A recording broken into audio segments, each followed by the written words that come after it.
Ashamaa Kafuunee akka moltoo hordoftaa fi daawwattoota qaroo miidiyaa kan biyya keessaa fi biyya alatti argamtan hundi keessanuu nageenyi keenya bakka jirtanitti sinaga'u jecha oduu guyyaaf filanne keessaa tokkoon kan isin biraan ga'u ani Misraa Bayaanii jalqaba irratti immoo hangafoota oduutu ni gala. Muummichi ministeeraa Dr. Abiy Ahmad sosochiin siyaasaa Itoophiyaa keessatti addaan ba'uu fi ida'amuun akka hin hojjanne dubbataniiru. Walaayittaa Sooddoo keessatti namoonni hambaa mana amantaa hatan hidhaa waggaa 5 itti murtaa'uun himameera. Daandii waggaa 6 dura jalqabamee ture rakkoo hedduu nurratti fidaa jira jedhan jiraattonni gudinichaa.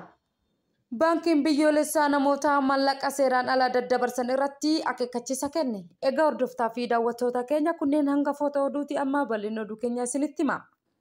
Muummichi ministeeraa Dr. Abiy Ahmad sosochii siyaasaa Itoophiyaa keessatti ida'amuun ala akka hin hojjenne dubbataniiru. Kutaalee biyyattii kaabaa hanga kibbatti dhaabbileen siyaasaa adda ba'uufis gurmaa'an akka jiran ibsuun Abiy Ahmad isaan keessaa tokkollee biyya isaanii hin beekan jechuunis qeeqaniiru.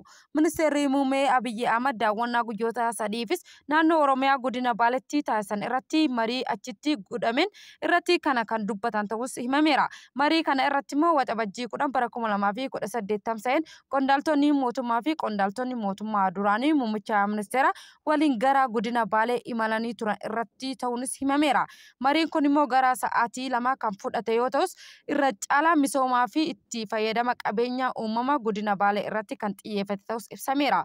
Xumura haasaa isaaniitti irratti immoo ministeerri muummee Abiyyi akkuma hirmaattota biroo qabeenya naannoo sana irra jiru isa guututti fayyadamuu jiraachuu dhabuu keenyaaf mufannee qabnas jedhaniiru.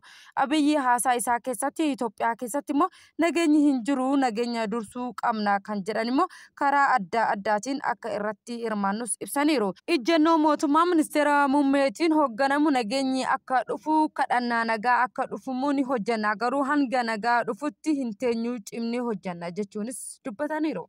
Walaayittaa Sooddootti namni hambaa mana amantaa hate hidhaa waggaa 5 itti murtaa'e. Magaalaa Walaayittaa Sooddoo keessatti namni qabeenya mana kiristaanaa hate hidhaa waggaa 5 itti murtaa'uun himameera. Akka hoogganaan poolisii biyyaa jedhetti Inspektar Abrahaam Baasaa ibsanitti namni kun jiraataa magaalaa Habaa kan ta'e ta'us himaniiru. Kutaan poolisii nama kanaa to'annoo jala oolchuun hordofuudhaan mana murtii sadarkaa jalqabaa magaalaa Sooddoo murtii balleessaa isaa akka kennamuuf ibseera. Manni murtichaa sadarkaa duraa magaalaa Sooddoo hidhaa cimaa waggaa 5 akka adabes ibseeti jira. Itti gaafatamaan qorannoo yakkaa kan ta'e Saajin Tamasgen Taganee akka ibsanitti poolisiin dhaabbilee haqaa waliin ta'uudhaan yakkamtoota kunneen dafanii seeratti akka dhiyaatan hojjechaa jiraachuus ibsaniiru. Maddii kutaa poolisii magaalaa Walaayittaa Sooddooti. Daandii waggaa 6 dura jalqabame rakkoo hedduu nutti fidee jira jedhan jiraattonni godina kibba lixaa Itoophiyaa godina Shakkaa daandiin godina Shakkaa magaalota adda addaatiin wal qunnamsiisuu yeroo dheeraaf osoo hin xumuramin hafee rakkoo hedduu nutti fidee jira jechuun jiraattonni godinichaa iyyataniiru. Jiraattonni magaalaa Teeppii godina Shakkaa lama maqaan isaanii akka hin dhaamne barbaadan yoo ta'us daandiin godinichaa kana Gooree Teeppii Mashaa Cheedaa Chaarchaa Waachaa Jeemuu fi Miizan Teeppii walitti wal qunnamsiisu waggaa 6 yookaan immoo 7 dura jalqabame garuu hanga ammatti hin xumuramne jechuunis ibsaniiru. Sababa kanaan sosochii daldalaa geejjibaa uummataa fi godina waliigala magaalattii irratti dhiibbaa hamaa geessaa jira jechuunis jiraattonni ibsaniiru. Jiraattonni naannoo keessattuu qonnaan bultoonni godinichaa akka jedhanitti godinni kun midhaan mallaqaa fi buna baala shaayii fi kororimaa akkasumas immoo janjabiilaa fi oomishaalee qonnaa biroo gabaaf dhiyeessuuf irratti rakkachaa akka jiran ibsaniiru. Hoogganaan magaalaa Teeppii maqaan isaa akka dhaamu hin barbaanne tokko dhimma daandii godina Shakkaa dandeettii mootummaa godinaa ol ta'uu ibsuudhaan yaada isaa qaroo miidiyaafis qoodeetti jira. Mormii uummataa ka'us hooggansa irratti deddeebiin waltajjiiwwan adda addaa irratti kaasaa kan ture yoo ta'us immoo mootummaan godinichaa garuu dandeettii hojiirra oolchuu waan hin qabneef waggootaafis furuu hin dandeenye jechuunis ibsaniiru. Hoogganaan duraanii godina Shakkaa kan biraa maqaan isaa akka dhaamu hin barbaanne immoo tokko rakkoon daandii ilaalchisee gaafii yeroo ka'u hojii yaada nama hiriiruu geggeessuu irratti abbaa taayitaa daandiiwwan Itoophiyaa waliin haasa'aa jira jechuunis fuula hariiroo hawaasa godinichaa aanaa irratti oduu tamsaasuus ibsaniiru. Gochi wal fakkaatu tibbana mul'achaa akka turee fi gocha irratti deddeebi'amee raawwatamu kun immoo ummata dallansiisaa jiraachuus ibsaniiru. Dhimmi bu'uuraa daandii shakkaa yeroo amma dhimma lubbuun jiraatu kan jedhan immoo hirmaattonni gaafiin bu'uuraalee misoomaa ummata sadarkaa kamiinuu sirna deebii argachuu akka qabu malee hiikni biraa akka itti kennamu hin barbaannu jechuunis dubbataniiru. Hooggantoonni mootummaas namoonni dhuunfaa dhimma rakkoo daandii naannoo sana miidiyaa hawaasaa irratti kaasanii sodaachisuu akka mul'atus eeraniiru. Baankiin biyyoolessaa namoota mallaqa seeraan alaa daddabarsan akeekachiise. Bulchiinsa baankii biyyoolessaa Itoophiyaa Dr. Iyyoob Takkaalenyi mootummaan dhaabbilee mallaqaa seeraan ala daddabarsan irratti tarkaanfii cimaa akka fudhatu akeekkachiisaniiru. Baankiin dhimmoota dhaabbilee mallaqaa biyya alaa fi baankiin daldalaa waliin hojjechuun akka danda'uu fi haala mijeessuu yookaan immoo tarkaanfiiwwan seeraaf fudhatamuu akka qaban irratti marii geggeessuu isaas hubachiisaniiru. Marii kana ilaalchisee ibsa kennaniin Dr. Iyyoob Takkaalenyi dhimma kana mootummaan dhaabbilee mallaqa daddabarsan seeraan alaa irratti hojjechuufis deeggaruu marii geggeeffamaa jiraachuunis ibsaniiru. Dhaabbileen mallaqa daddabarsu hunduu isaanis seera mootummaa akka kabajan mootummaa irraa deddeebiin waamicha dhiyeessee fi deebii osoo hin kennin akka jiranis ibseera. Miidiyaaleen mootummaa akka gabaasanitti immoo baankiin qorannoo geggeessaa irratti hundaa'uudhaan dhaabbilee mallaqa daddabarsu seeraan alaa akka irratti tarkaanfii cimaa akka fudhatu akeekkachiiseera.